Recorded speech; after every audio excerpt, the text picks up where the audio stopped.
OYO క్రమంగా ప్రపంచవ్యాప్త విస్తరణ especially అమెరికాలో విస్తరణ అద్భుతంగా సాగుతుంది. 4350 కోట్ల రూపాయలకు సంబంధించి అమెరికాకు చెందిన budget hotel China motel 6 studio 6 బ్రాండ్లని బ్లాక్ స్టోన్ రియల్ ఎస్టేట్ నుంచి కొనుగోలు చేయబోతున్నట్టు ఓయో ప్రకటించింది. అమెరికాలో మరింతగా విస్తరించేందుకు ఈ కొనుగోలు ఉపకరిస్తుందని పేర్కొంది. $528 మిలియన్ అంటే సుమారు 4350 కోట్లు నగదు చెల్లించడం ద్వారా ఈ లావాదేవీ పూర్తవుతుందని చెప్పింది. ఏడాది 4వ త్రైమాసికం అక్టోబర్-డిసెంబర్లో కొనుగోలు ప్రక్రియ ముగుస్తుందని చెప్పింది.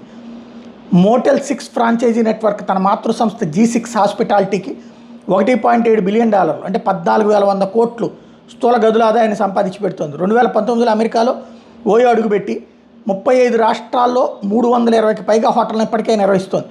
2023లో అమెరికా పోర్ట్ఫోలియోకి సుమారు 100 హోటళ్లను జత చేసుకుంది.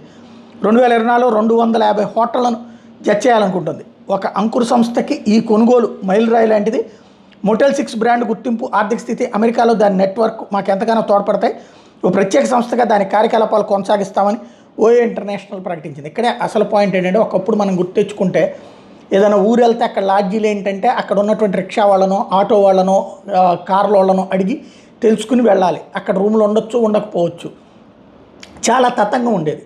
ఓయో దాంట్లో నెగిటివ్ మాట్లాడే వాళ్ళు ఉన్నారు, కానీ అద్భుతమైనటువంటి బెనిఫిట్ అయింది. ఒక సెల్ ఫోన్లోనే మనం ఆపరేట్ చేసుకుంటూ బుక్ చేసుకుంటాం. ఈ విషయం ఇలాంటి ఒక చక్కటి ఆలోచన చేయగలగడం అన్నది సృజనాత్మకత.